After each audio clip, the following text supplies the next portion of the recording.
Galactic Council had seen countless worlds, worlds of glass forests that sang in solar winds, worlds where oceans floated above the sky, worlds where life had transcended flesh and become pure energy. But there was one classification that every species feared: Deathworld. A world so hostile, so unforgiving, that intelligent life should not, by all known science, exist there. And yet, Earth did. At first, it was dismissed as an error, a small blue planet orbiting an average star in an unremarkable sector. Its atmospheric composition was unstable. Its tectonic activity was violent. Its ecosystems were in constant competition, where survival was not guaranteed, but fought for every second. The scans alone were disturbing. Predators everywhere, microorganisms capable of killing entire populations. Weather systems that could erase cities. Gravity levels higher than most known habitable worlds. It didn't make sense. The Council archives labeled it carefully: Earth, Category 7 Deathworld. Observation only, no contact. For centuries it remained that way. Drones were sent.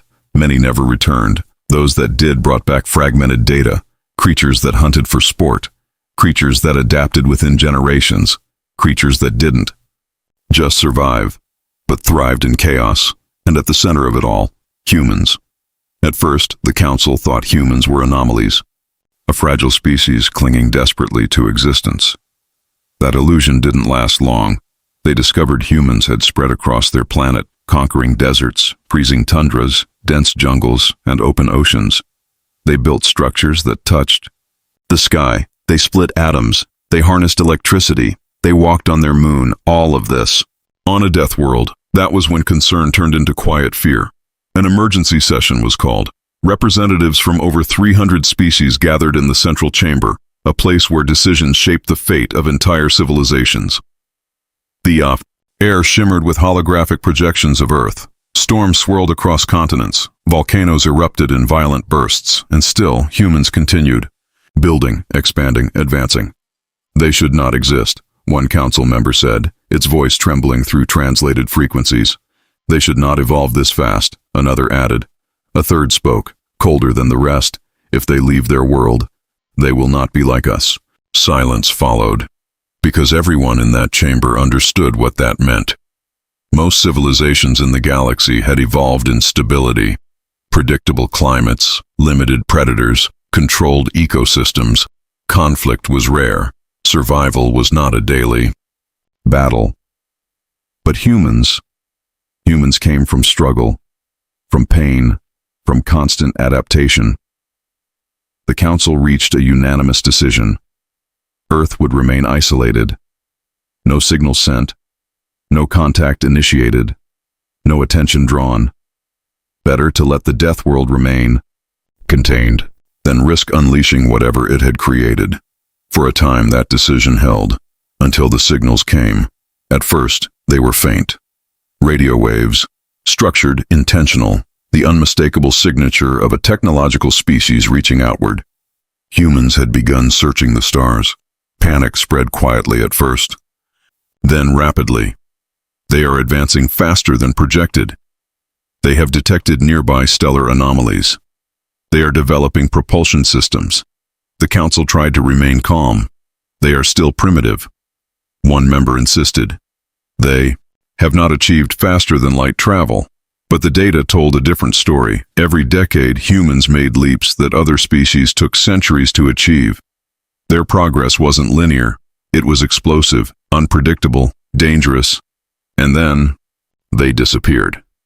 For 12 standard cycles, all signals from Earth went silent. No transmissions, no broadcasts, no activity. Entire monitoring networks reported nothing. At first, there was relief. Perhaps they destroyed themselves. Someone suggested it wouldn't be unprecedented. Many young civilizations collapsed before reaching the stars. War, environmental collapse, internal conflict. It was expected, but something felt wrong. The silence wasn't chaotic. It was controlled, deliberate. And then the first human ship appeared, not near Earth, not in their own system, but at the edge of Council space. It didn't send a greeting. It didn't request entry. It didn't follow protocol. It simply arrived, sensors struggled to understand it. Its structure defied conventional design. Its energy signature fluctuated in ways that made no sense. And its movement. It wasn't just fast. It was precise, predatory. A single transmission was received. Short, clear, chilling. We know you've been watching. For the first time in recorded history, the Galactic Council felt fear. The chamber of the Galactic Council had never felt so small. For a structure built to house the representatives of hundreds of civilizations, it had always carried an overwhelming sense of control. Order. Superiority.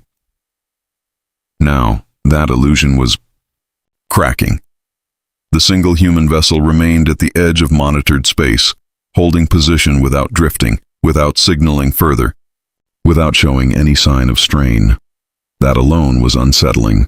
Every known propulsion system required constant adjustment, minute corrections to maintain stability across gravitational fluctuations. Even the most advanced species could not achieve absolute stillness. But the human ship, it hovered like a predator holding its breath, watching, waiting. "Open a channel," the high speaker finally commanded. There was hesitation, something that had never existed in this chamber before. Not during war declarations, not during extinction-level crises, not even during first contact events. But this was different. This was unknown. The transmission array aligned, frequencies adjusted across thousands of linguistic matrices, mathematical baselines, and symbolic protocols. Channel open. For a brief moment, nothing happened. Then the response came instantly, too instantly, as if they had been waiting precisely for that moment. The central projection flickered to life. A human appeared, bipedal, symmetrical, familiar in structure, and yet deeply unsettling in presence. Its eyes moved first, scanning, not with curiosity, but with assessment. "You took your time," the human said. No translation lag, no signal distortion. It was speaking in perfect council standard. A ripple of unease spread across the chamber. That language was not transmitted, one analyst whispered. "We never made contact," another added. The high speaker maintained composure. "You have entered restricted space," it said carefully. "Identify your species and your intentions." The human tilted its head slightly, a small, almost amused gesture. "You already know who we are," it replied. Silence. Because it was true. They did know. Earth, Deathworld humans. "You were classified as a non-contact species," the high speaker continued. "Observation only." "Yeah," the human said, a faint smile forming. "We figured that out." A pause. Then, "You're not very subtle." The chamber stirred again. "How long?" one council member demanded. "How long have you been aware of our observation?" The human didn't answer immediately. Instead, it leaned slightly forward, as if peering into the council itself. Long enough, it finally said, to notice a pattern. "A pattern?" the high speaker asked. "You watch dangerous things," the human said. "You categorize them. You isolate them. And then you pretend they won't notice you staring." A quiet chill settled over the chamber. Because that was exactly what they had done. "We determined your world to be unstable," the high speaker replied. "Contact was deemed inappropriate." "Inappropriate," the human repeated, almost tasting the word. "Let me guess," it continued. "Too violent, too unpredictable, too risky." No one answered. They didn't have to. The human smile faded. "And yet," it said softly, "you kept watching." The projection shifted. Without warning, the human feed split into multiple data streams: visuals, records, council, archives, restricted files, every classification ever assigned to Earth, every observation report, every failed drone mission, displayed, exposed. A wave of shock rippled through the chamber. "That data is secured," an analyst shouted. "Quantum locked, was," the human corrected. The room fell into complete silence. "You studied us," the human continued. "Watched every war, every breakthrough, every mistake." Its voice hardened. "But you never asked why." The high speaker straightened. "Then tell us," it said. Another pause. This time longer, more deliberate. When your worlds became safe, the human said, you stopped evolving. Murmurs spread. That's not, one member began, but stopped, because no one could actually deny it. The human continued. You eliminated predators, stabilized your environments, controlled your ecosystems. Its eyes narrowed slightly. You optimized survival. Another pause. And in doing so, you forgot how to fight for it. The words landed heavier than any weapon. Because deep down, they knew every species in that chamber had followed the same path. Stability, control, predictability, progress without struggle. It had made them advanced, but it had also made them fragile. The human leaned back slightly. We didn't have that luxury, it said. The projection behind it shifted again. Earth storms, war zones, harsh deserts, frozen wastelands, disease, chaos. We evolved here, the human said. Every step forward cost something. Images flashed faster now. Fire, steel, explosions, cities rising, falling, rising again. We learned to adapt, it continued. Not because we wanted to, but because we had to. The chamber watched in silence. No one spoke. No one interrupted. Your council saw a Deathworld, the human said. It looked directly forward. But what you were really looking at, a pause, was it hesitation? No, it was emphasis, was a forge. The word echoed. Heavy, unavoidable. A forge? The high speaker asked. The human nodded slightly. You were watching us being shaped, it said. Tested. Refined. And you thought we wouldn't come looking for whoever was standing outside the fire. No one moved, no one breathed, because for the first time, the perspective had shifted. They were no longer observers. They were being observed. And now you're here, the high speaker said quietly. Yes, the human replied. Its expression changed, not aggressive, not hostile, but something far more unsettling, certain. And now, it added, we're going to talk about why you tried to keep us isolated. A flicker passed through the chamber's systems, barely noticeable, but enough. The analysts saw it first, then the engineers, then everyone. They're inside the network, someone whispered. Partial systems only, another replied quickly. But even that was enough, because it meant one thing. The human ship hadn't just arrived, it had already begun. The high speaker steadied itself. What do you want? It asked. The human didn't hesitate this time.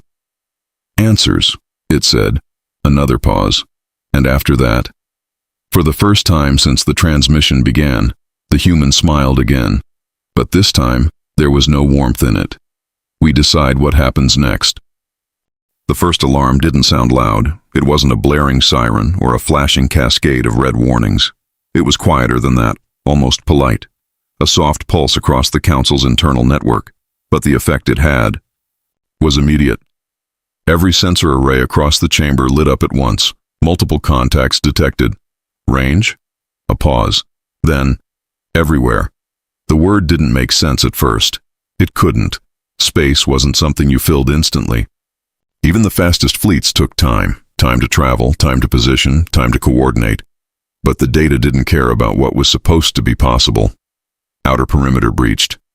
Mid-range detection grid compromised. Inner system. The analyst stopped mid-sentence. The high speaker turned sharply. Report. A slow breath, as if saying it would make it real. They're already here. Silence. Total. Absolute. Because every being in that chamber understood the implication. This wasn't an approach. This wasn't an invasion. This was arrival. The human on the projection didn't react to the chaos, didn't even glance away. You might want to focus, it said calmly. This part matters. The high speaker forced its attention back. You deployed a fleet without declaration, it said. This is an act of aggression. The human raised an eyebrow slightly. Is it? It asked. Another flicker passed through the chamber. This one wasn't subtle. The central projection shifted again. Not archives, not Earth. Live feeds, dozens of them, then hundreds, then thousands, every angle, every sector, every blind spot the council thought it had. filled. Human ships. Different sizes, different designs, some massive, larger than Council dreadnoughts, others small, sharp, almost insect-like in motion. None of them matched known engineering principles. None of them followed predictable patterns, and all of them were perfectly still, holding position, just like the first one, watching, waiting. A council member finally broke. "This is impossible," it said.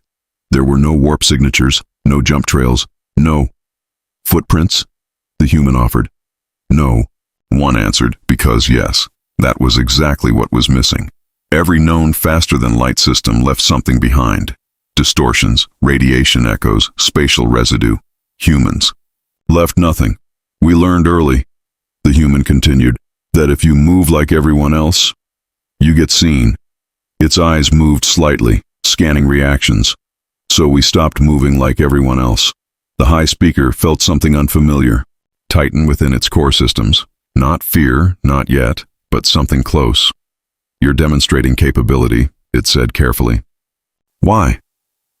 The human didn't answer right away. Instead, one of the external feeds zoomed in.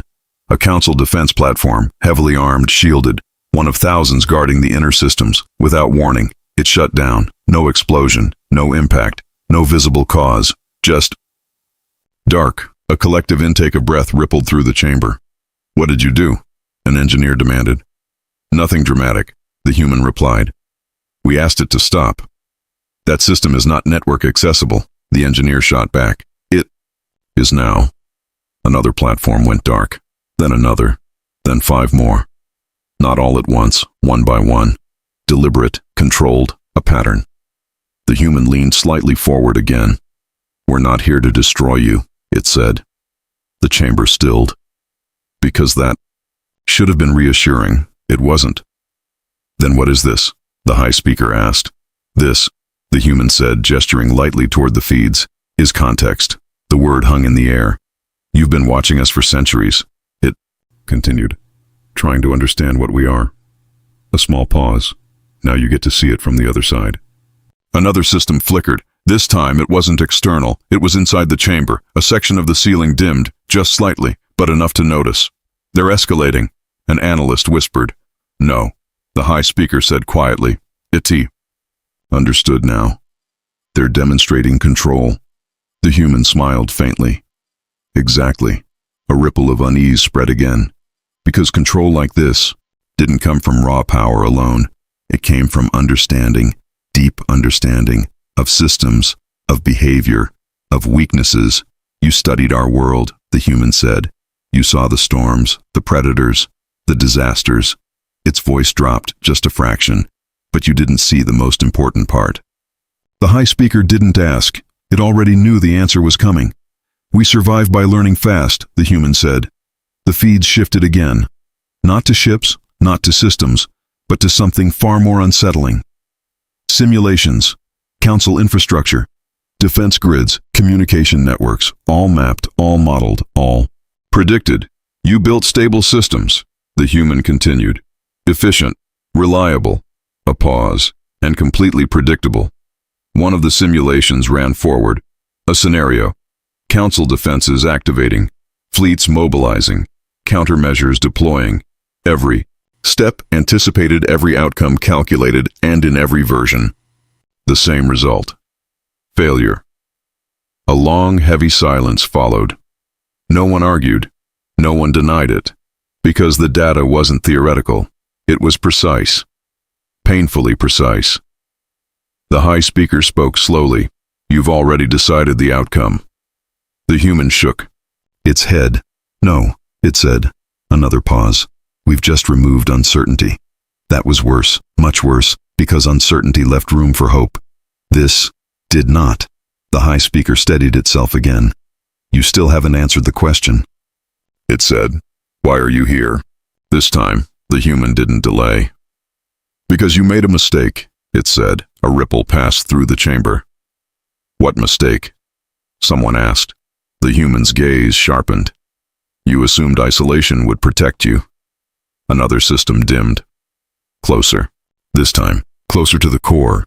"You thought if you ignored us, we'd stay contained. Another pause. But that's not how we work. The high speaker felt it then. Not just tension, not just unease, but the full weight of realization. You came here intentionally, it said. Yes. Not for contact. No. A final pause. The kind that changes everything. Then why? The high speaker asked. The human leaned back, completely at ease, surrounded by a council that now understood too late how little control it actually had.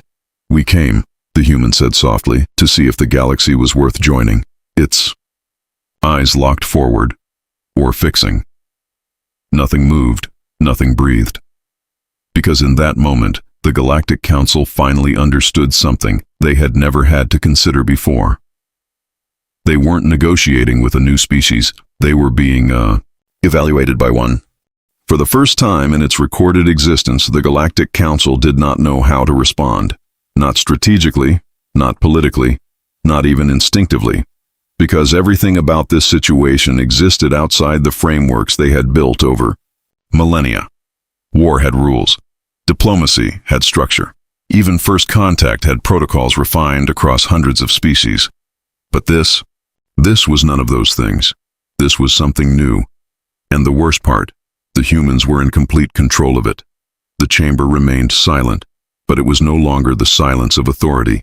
It was the silence of uncertainty, of calculation, of something slowly unraveling. The high speaker broke it first. You said you came to evaluate us, it said carefully. Yes. On what basis? The human didn't answer immediately. Instead, the feeds shifted again, but this time not to fleets, not to systems, to worlds. Council worlds. Dozens of them. Lush, stable, controlled, perfect climates, perfect ecosystems, perfect balance. There. Beautiful, the human said. There was no sarcasm in the voice, no mockery, just observation. You eliminated instability, it continued. Removed variables, reduced risk. A pause. And it worked. Another pause. But it cost you something. No one spoke, because they could feel where this was going. You stopped needing to choose, the human said. The high speaker narrowed its focus. Clarify. The human leaned slightly forward. On our world, it said, survival is a constant. Decision. Images flickered across the feeds again. Not grand disasters this time. Smaller things. Subtler. A person sharing food. Another refusing. A rescue. A betrayal. A sacrifice. A retreat. Every day, we decide who we are, the human continued. Not in theory, not in policy. A quiet pause, but in action. The feeds froze, moments captured, choices made, consequences unfolding. You built systems that make those decisions for you, the human said. The high speaker responded immediately. We built systems to ensure stability, and they work, the human agreed. Another pause, until something unexpected happens.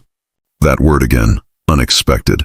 The one thing the council had spent its entire existence trying to eliminate.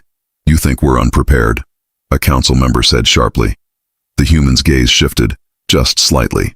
Not dismissive, not aggressive, just direct. I think you haven't been tested, it said.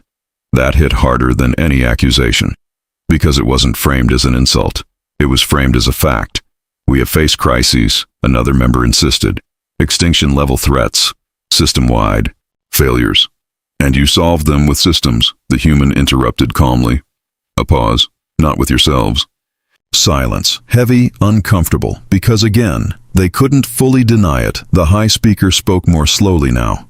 You're suggesting we are dependent. I'm suggesting, the human said, that you don't know what happens when your systems fail. Almost on cue, another section of the chamber dimmed. This time, larger, more noticeable. A ripple of movement spread across the representatives. They wouldn't, someone whispered. They said they weren't here to destroy us, another replied. The human watched all of it, every reaction, every shift in tone. We're not here to destroy you, it repeated. Then, we're here to see what you do when things stop working. The words settled like gravity. What are you proposing? The high speaker asked. The human didn't hesitate. A test. The chamber reacted immediately. No. Unacceptable. You do not have authority. The human didn't raise Its voice didn't interrupt loudly, it simply spoke, and somehow that was enough to cut through everything. You don't have control, it said. Silence. Instant, total. Because that was the truth sitting underneath all of this. Not implied anymore. Not hidden, stated clearly. You can resist, the human continued. You can refuse. You can try to fight. A small pause. We've already modeled those outcomes. No one asked what those outcomes were. They already knew. You want to prove something, the high speaker said. Yes. That we are weak? The human shook its head. No. Another pause. That you don't know if you're strong. That landed differently. Not as an attack, but as something far more unsettling, a question. The feeds shifted again. Now showing a single location, a council colony, mid-tier population, stable, orderly, unremarkable. Out of all your worlds, the human said, we chose this one. Why? The high speaker asked. No strategic importance, the human replied. No military concentration, no political weight. A pause, no excuses. A chill spread through the chamber. What are you going to do? Someone asked.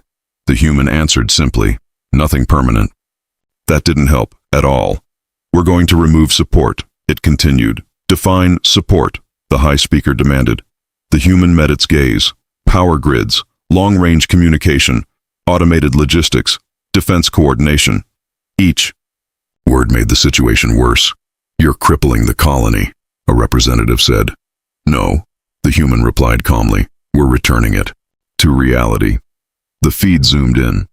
The colony looked peaceful, calm, unaware, and that made it worse. They won't be prepared, someone said quietly. Exactly, the human replied. A long pause followed. Then the high speaker spoke again. And what happens after this test? The human leaned back slightly, watching, waiting. Then we see what kind of species you really are, it said. Another pause. And we decide if you're ready to stand next to us. Its expression didn't change, but the weight of the next words did. Or if you need to be protected from what's coming. That word again. Coming. Something beyond this. Something even the humans were preparing for. The high speaker felt the shift ripple through the chamber. Fear, not just of humans, but of whatever had forced them to become this. You're not just evaluating us, it said slowly. The human didn't respond right away. For the first time, there was a hint of something else in its expression. Not superiority, not threat, something deeper. Harder. Older. No, it finally said. A pause. We're checking. If you'll survive. And with that, the feed cut, not abruptly, not violently, just gone. At the same moment, across one distant colony, the lights went out. The lights didn't flicker. They didn't dim or struggle or warn anyone that something was wrong. They simply went out. One moment the colony was alive with soft illumination, pathways glowing, towers humming, systems whispering in perfect harmony. The next, darkness, total, absolute. For a fraction of a second, nothing happened. No screams, no panic, just confusion. Because this had never happened before. Not here, not in a place where failure had been engineered out of existence. Then, the silence broke. Backup systems should have engaged. They didn't. Why didn't they? Voices echoed through corridors that were no longer guided by soft lighting or ambient navigation signals. People reached for interfaces that didn't respond. Panels that stayed dead. Systems that had always answered. Now silent. Check the grid. It's not just the grid. Communications are down. Internal? All of it. That was when the first hint of fear crept in. Not loud, not chaotic, but sharp, precise. Because this wasn't a localized failure. This was everything, at once. In the Central Operations Tower, the command staff stood surrounded by inactive displays. No data streams, no external feeds, no system diagnostics, just blank surfaces reflecting their own uncertainty. This isn't possible, one technician said. The administrator didn't respond immediately. Because impossible had just happened. Manual systems, the administrator ordered. A pause. Then, we don't have full manual overrides. That landed harder than the darkness itself. What do you mean? The administrator demanded. They were phased out, the technician replied, redundant under automated control protocols. Of course they were. Efficiency had demanded it. Stability had justified it. Now, it was a liability. Then we adapt, the administrator said, more sharply than intended. That word felt unfamiliar here. Adapt. It wasn't something this colony had needed to do in a very long time. Across the city, the effects spread. Transit systems halted mid-route. Environmental regulators stopped adjusting. Temperature began to drift, slowly, subtly, but noticeably. Not dangerous, not yet, but uncontrolled. For the first time in generations, the colony was not being managed. It was simply existing, and that was enough to make people uneasy. What's happening? A voice asked in one of the residential sectors. No official notice, another replied. There's always a notice. Not this time. There was no guidance, no instructions, no system to tell them what came next, and that absence was louder than any alarm. In a medical facility, the staff moved quickly, not because they were trained for chaos, but because instinct demanded it. Manual monitoring, one of them said. How? Another asked. The diagnostics? Then we observe, the first replied. A pause. We use our eyes. It felt primitive, almost absurd, and yet it worked. Patients were checked. Vitals observed. Decisions made without system confirmation. Slower, messier, but real. In the absence of certainty, judgment returned. Elsewhere, in the outer districts, the first real tension appeared. Resource distribution had always been precise, balanced, optimized. Now, without coordination, delays formed. Queues built. Stay calm, someone said. We are calm, another replied.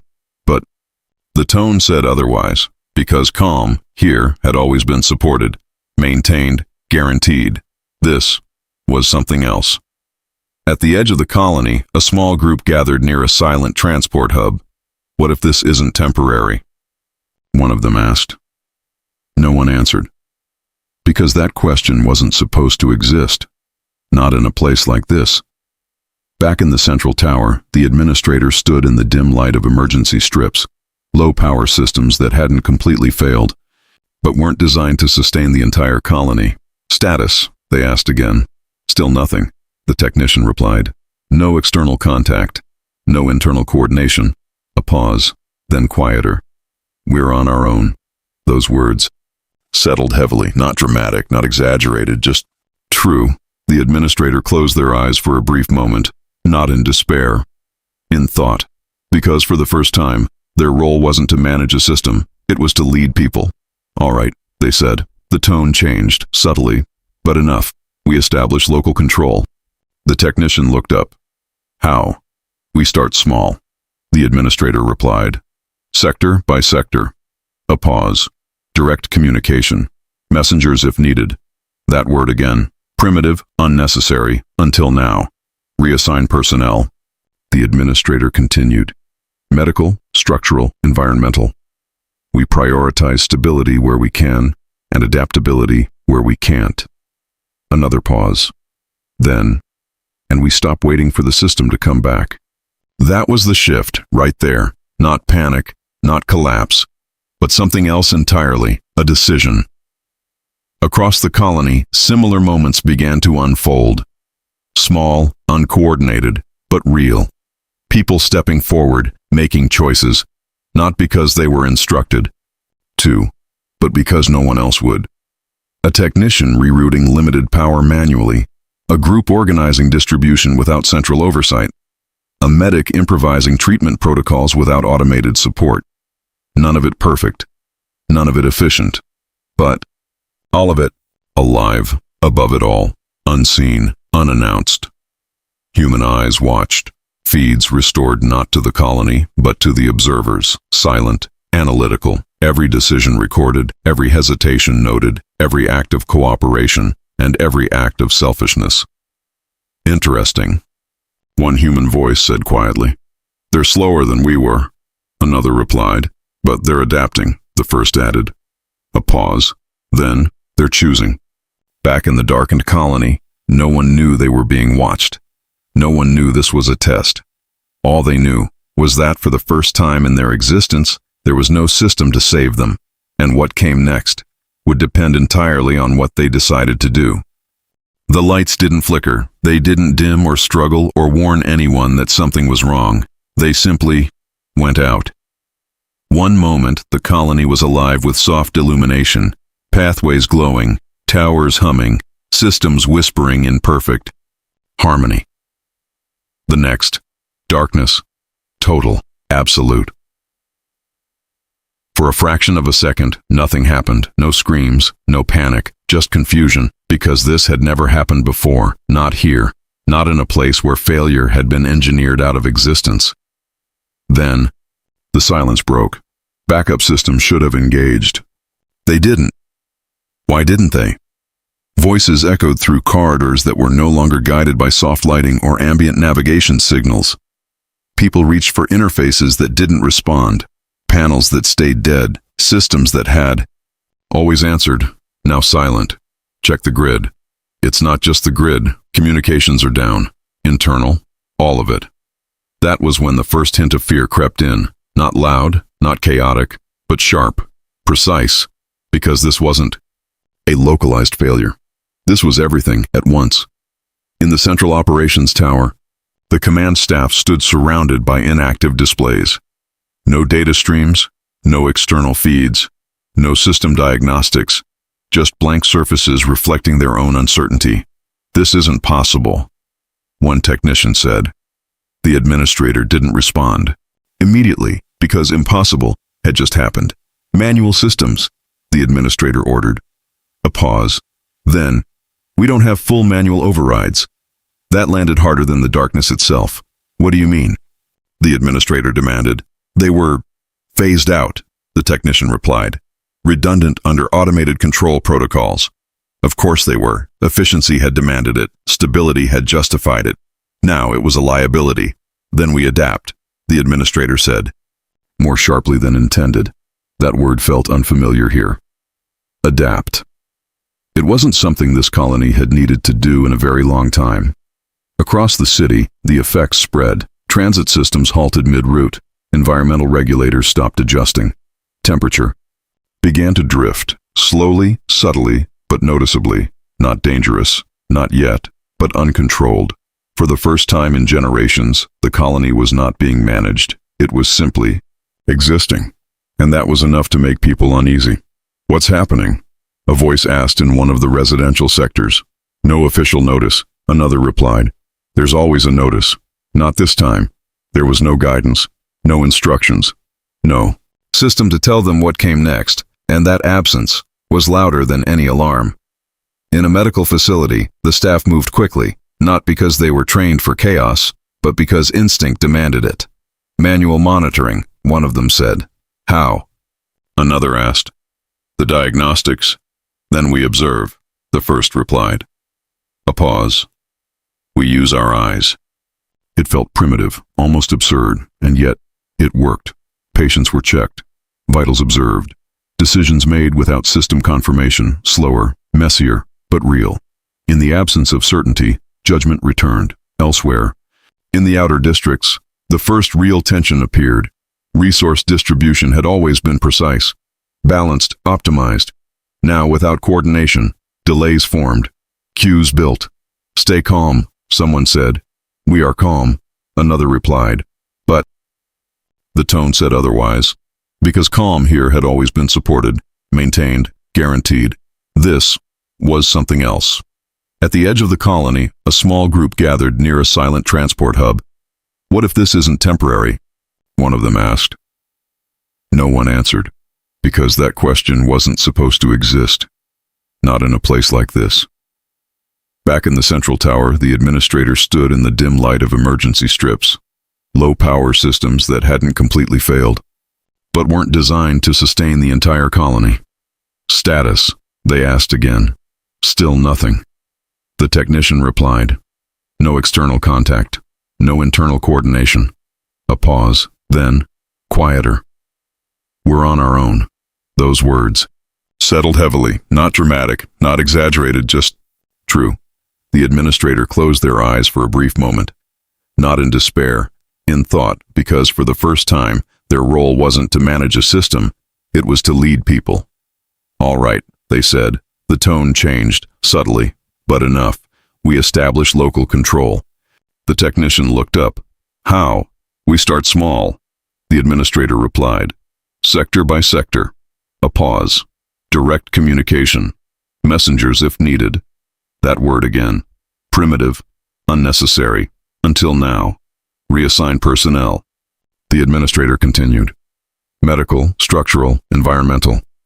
We prioritize stability where we can, and adaptability where we can't. Another pause. Then, and we stop waiting for the system to come back. That was the shift, right there, not panic, not collapse, but something else entirely, a decision. Across the colony, similar moments began to unfold, small, uncoordinated, but real. People stepping forward, making choices. Not because they were instructed to, but because no one else would. A technician rerouting limited power manually, a group organizing distribution without central oversight, a medic improvising treatment protocols without automated support.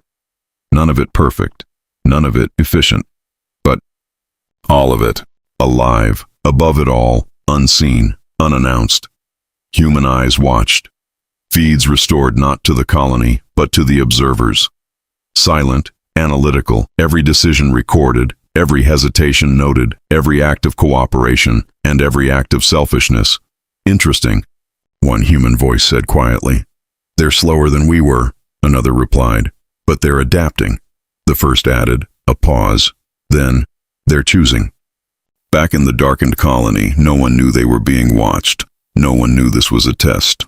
All they knew was that for the first time in their existence, there was no system to save them, and what came next would depend entirely on what they decided to do. At first, the problems were small enough to ignore. A delayed shipment here, a miscommunication there, a temperature fluctuation that made people uncomfortable, but not yet afraid. Individually, none of it seemed like a crisis. Together, it started to feel like one.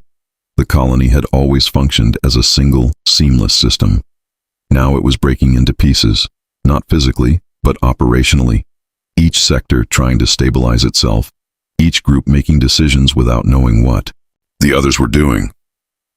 At first that created effort, then it created overlap, and slowly, it created tension. Why are you redirecting power from our sector? Because your sector has reserves. You don't know that. Systems are offline. Then we make a call. That's not your call to make. Voices rose, not into shouting. Not yet, but into something sharper, more personal. Because for, the first time, decisions weren't neutral. They affected people directly, and immediately. In one of the distribution hubs, a shipment arrived late. Not by hours, by uncertainty. No one knew when the next one would come. That alone changed behavior. We should ration, someone said. It's too early for that. Another replied. Too early based on what? No answer. Because data wasn't available anymore, only judgment, and judgment varied. A small group moved first. Not aggressively, just decisively. They set limits, controlled access. Until we know more, they said. Others didn't like that. Who gave you authority? No one had. That was the problem, and the necessity. Nearby, a different group took a different approach. They shared freely, distributed everything they had. No one goes without. They insisted. It worked, for a while. But resources weren't infinite, and uncertainty stretched longer than anyone expected. Two strategies. Same goal. Very different outcomes, and neither one knew what the other was doing. That was where the first real fractures began, not in systems, in trust. Back in the central tower, the administrator was starting to see it. Reports, verbal, inconsistent, incomplete, were coming in from messengers moving between sectors. Sector 3 has stabilized. Power. Sector 7 is requesting support. Sector 2 has started independent rationing. A pause. Sector 5 refused coordination. That one lingered. Refused? The administrator asked. They said they don't trust external decisions without system verification. Of course they did, because for generations, trust had been placed in systems, not in people. Now the systems were gone, and trust had nowhere stable to land. Then we build it, the administrator said quietly. The technician looked at them. Build what? Trust, the administrator replied. The word sounded almost naive, but there was no alternative. How? The technician asked. The administrator didn't answer immediately, because there was no protocol for this, no guide, no system to consult, only instinct, and instinct here was underdeveloped. We go to them, the administrator said finally. Directly. Talk. Listen. Coordinate. A pause. Person to person. That felt inefficient. Slow. Unreliable. But it was real, and right now, real was all they had. Elsewhere, in a lower residential sector, the situation was beginning to shift. Not collapse, but strain. A small argument had drawn a crowd, not because it was loud, but because it was unresolved. We need to think long-term, one voice said. We need to survive short-term, another shot back. If we consume everything now, if we don't, we might not get another chance. The crowd wasn't picking sides. They were waiting for someone to make sense of it, for someone to decide. That was when a third voice stepped in, not louder, not aggressive, just steady. Both of you are right, it said. The crowd shifted slightly. Attention. Focusing. The speaker wasn't an official, not a known authority, just someone who had been listening. We don't have enough information for long-term planning, they continued. A pause. But we do know one thing. Everyone leaned in, just slightly. We're still here. Another pause. And that means we have time. It wasn't a grand statement, it wasn't revolutionary, but it did something important. It slowed things down. We ration, the speaker said, not out of fear, out of caution. And we reassess, constantly. Someone frowned. That's not a plan. No, the speaker agreed. It's a process. That was different. Plans relied on prediction. Processes relied on adaptation. And adaptation was something this colony was just beginning to learn. Who are you? Someone asked. The speaker hesitated briefly. No one important, they said. A few people exchanged looks because that answer didn't feel accurate anymore. Above it all, the observers watched. Feeds tracking movement, voices, decisions, patterns. Forming, they're fragmenting, one human said. Expected, another replied. Give it time. A pause. Then, there, a third voice said. The feed zoomed in, the small crowd, the unknown speaker. Emergent leadership, they added. Unverified, the first responded. Watch, the third said simply.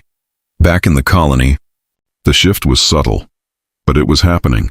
Not everywhere, not all at once, but enough.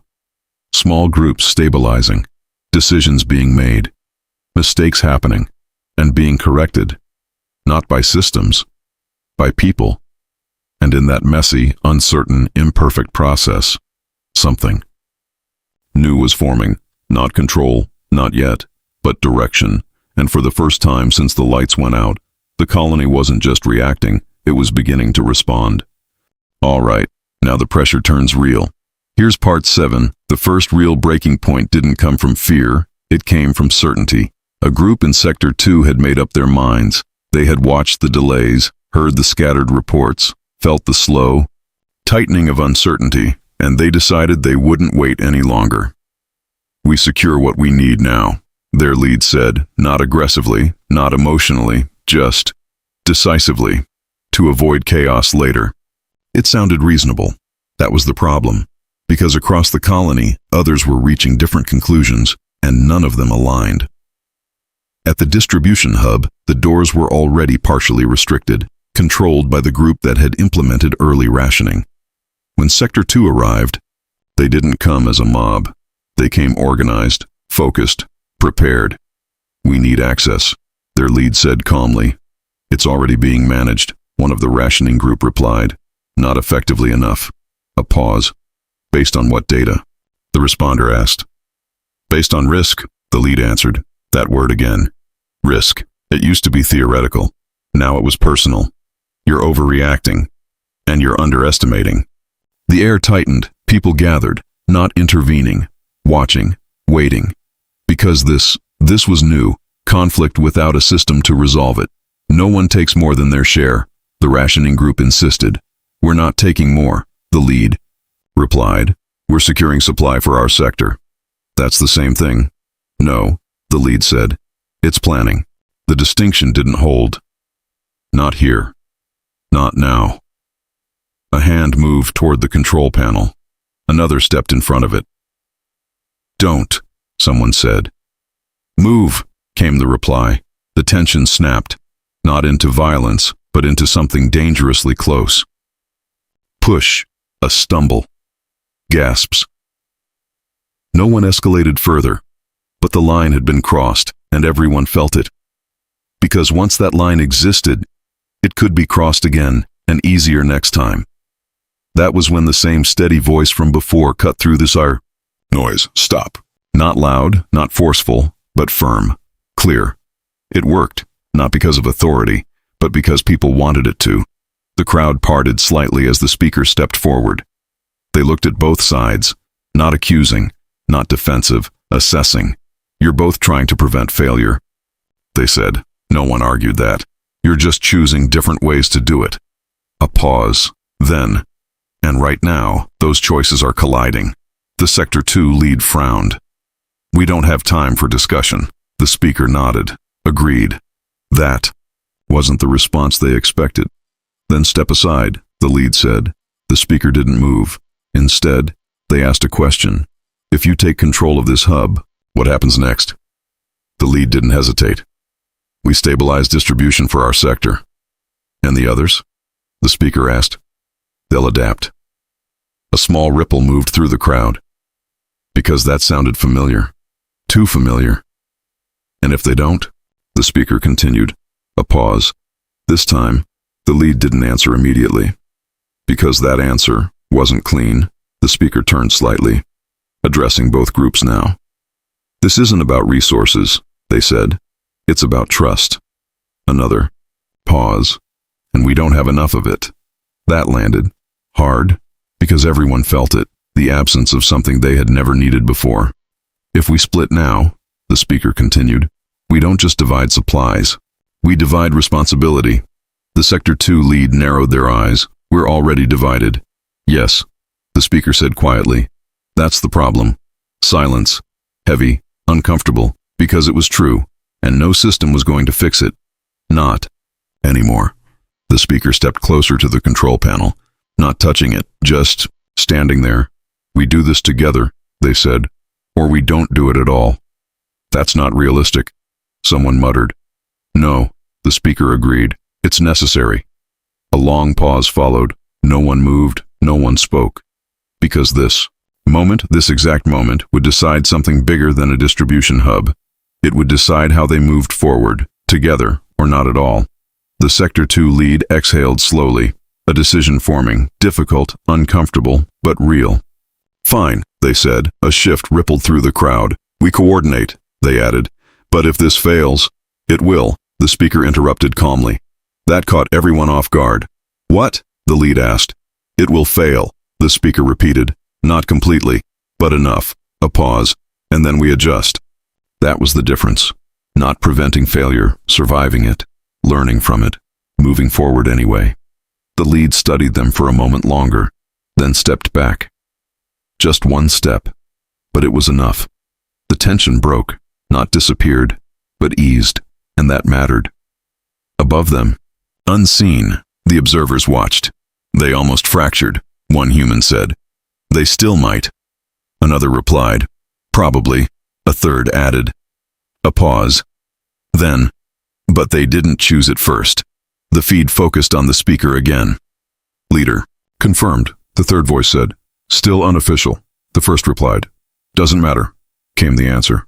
They're being followed. Back in the colony, nothing felt resolved. Nothing felt safe. But something had changed. Not in systems, not in resources, in direction.